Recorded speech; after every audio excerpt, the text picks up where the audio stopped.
Okay, here we go. Quick review of UFC Fight Pass, UFC's new $9.99 a month subscription service for hardcore fans to watch all the events. Could be a very cool product, but got a few constructive criticisms. I'm going to focus mostly talking about the search engine and the vault because the live experience was actually really good. I'm talking to you today on January 16th. This product has been out for 2 weeks now. They had the UFC Singapore on the 4th, and they had the prelims for Rockhold versus Philippou on the 15th. As you can see, the first video here is Pichel versus Whiteley. That is a prelim from the Rockhold show, and they did a good job of getting that up within 24 hours. Hopefully, the idea in the future would be that all shows are archived within 24 to 48 hours. If you look up the Singapore show, one comment I have is, let's scroll down here, and it shows you these categories. This month on Fight Pass, Rockhold versus Philippou, and then you've got different categories, creative categories. So here, UFC Singapore, Safadine versus Lim. This was their first event, and if you click on it, you've got 11 videos listed for that event, but most of them are backstage interviews, the weigh-in, media day reports, previews of the event. The actual event is actually listed not here, which is a little bit confusing. It would be listed under live events, and then it would show you that there's 5 listed. There's Safadine versus Lim, Rockhold versus Philippou, and then the upcoming Henderson versus Thompson. So that's a little bit strange. It should be a little bit easier to find the archived live events. If you do click on Safadine versus Lim, there's 2 tabs. There's the prelims, and then there's the full card. So one complaint I have as we load this here is it has an immediate archive of the full event, which is awesome. Within minutes or even during the event, you can rewind, fast forward. The archive is immediately available.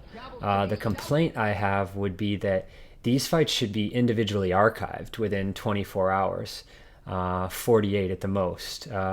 In this day and age, smaller MMA organizations like Cage Warriors have their stuff on YouTube very quickly after the event ends. So, for instance, for this UFC Singapore event, the entire event is here, which is really cool, and you can get through the entire event. But if you were to use the search engine and search for Kawajiri, who was in the co-main event,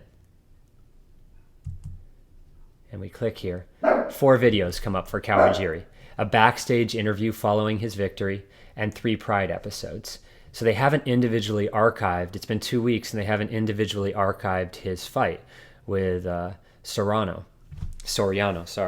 So yeah, that should be taken care of. I mean, immediately upon an event ending, the 11 or 12 individual fights should not only be available for the whole event, but they should be broken down individually. And I really think the way the UFC should build this vault would be to work backwards from 2014 back. So in other words, everything should be up from 14, everything should be up from 2013, and so on and go back. You shouldn't have a situation like this. Yoel Romero, one of their upcoming fighters. One result: Fight Night Atlanta, post-fight interviews with Romero and Dillashaw. Okay, he's had several fights in the UFC now, none of them available here. Let's try another one. Kabalov, another upcoming fighter for the UFC. One fight. No, in fact, it's not even a Kabalov fight. Edwards versus Yancy Madero comes up, and the reason that's coming up under the search is because Kabalov's name is mentioned in the description, which is very silly. If you type in Rustam Kabalov, his fights in the UFC should come up, not somebody else's. So another example on the search engine that I wanted to show you is let's type in Rousey. Okay, Ronda Rousey's had 2 fights in the UFC. She fought Carmouche and she fought Tate. 36 videos come up. It's pretty ridiculous. So just some constructive criticism for the UFC here. Again, this is all to help them improve the product. What they need to work on for this search engine is you should type in Rousey and 2 fights should come up. Once they add her Strikeforce fights, a total of 8 bouts should come up. It should not be 36 bouts. And the reason for that is because all the tough episodes and all the documentaries and all the interviews come up. There should be a subcategory for stuff like tough episodes, interviews, documentaries on Rousey. The fight should strictly be a search for the fighters' fights. It shouldn't be a situation where, again, you type in Vitor Belfort and all this stuff comes up. Full events, countdown shows. It should specifically be, the first search should specifically be for the fighters' complete fights, and then go from there. It's very confusing to have tough episodes and everything come up, so they definitely need to work on this search engine. Another thing I wanted to comment on is, let's go and let's pull up one of these fights. Let's pull up Vitor Belfort versus Tank Abbott from UFC 13. Okay. So the fight loads, it's great. One thing that's very cool is it tells you, I assume that's September 10th, 2012. That's very strange. That must be the date it was added. That's very, very bizarre. But it tells you the length of the fight. It tells you the contestants, the fighters, and the event. Very cool that you can adjust the quality depending on your internet speed. One thing I wanted to comment on is if you go to full screen and hit play, there's never a complete full screen. There needs to be a complete full screen. So this stuff should all disappear, so that if someone's watching on an HD TV, that will all disappear and it's a full screen experience. That's just a small comment. But what I really wanted to comment on is how this is loaded here and how their search engine works. So you've got Vitor Belfort versus Tank Abbott UFC 13. How this should work and how Netflix works is Belfort should be a keyword, Abbott should be a keyword, and UFC 13 should be a keyword. And these should all be clickable. If you click Belfort's name here, it should link you to all Vitor Belfort fights, fights only. If you click Tank Abbott's name here, it should take you to Tank Abbott's fights. And if you click UFC 13, it should be a list of all the fights that are available from that particular event. Now let me pull up my Netflix account here and show you what I mean. This is Netflix. Let's click on the movie Heat. Now if you click on the movie Heat and it loads, there's clickable, searchable items here for Al Pacino, Robert De Niro, Val Kilmer, Michael Mann, the director. Genres. Let's click Michael Mann. And boom, all Michael Mann's films come up that he's directed specifically with a biography. So that's how Fight Pass should work, is you click Vitor Belfort and the individual fighter database loads with a simple list of his fights. And if you click UFC 13, it should load that event. It's not easy in Fight Pass right now to get to a specific event.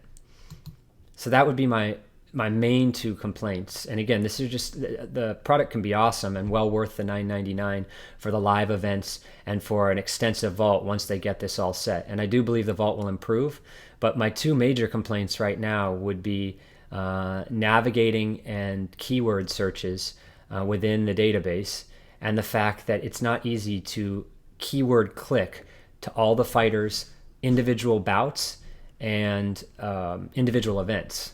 So you can see here they do have a lot of cool original content. There's some new series that they're starting, MMA Mindset, The Exchange. They've got some really cool categories here.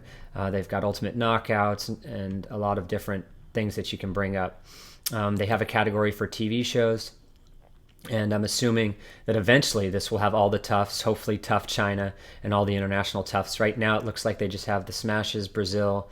Another thing, this Best of Pride, it's really, really annoying. Again, let's type in Kawajiri.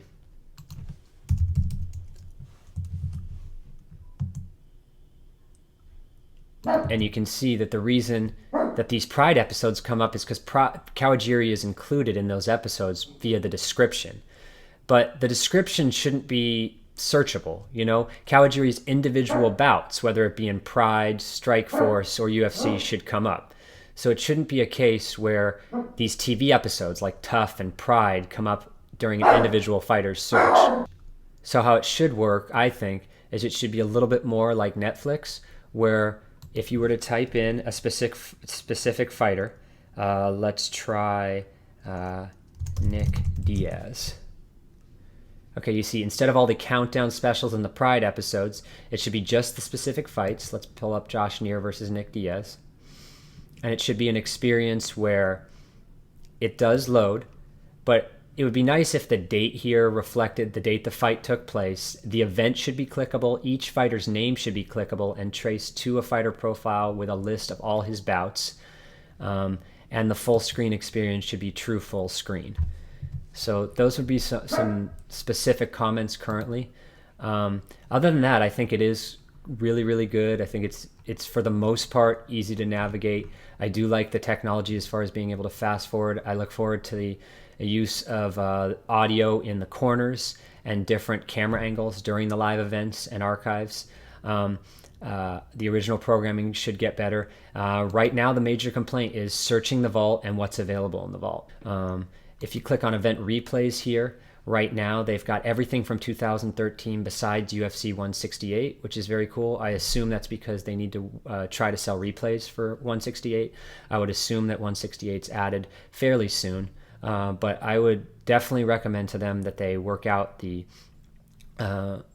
archiving of individual bouts of an event more quickly, so that fans can, boom, the next day see the entire fight and search for them individually, not just as a full event.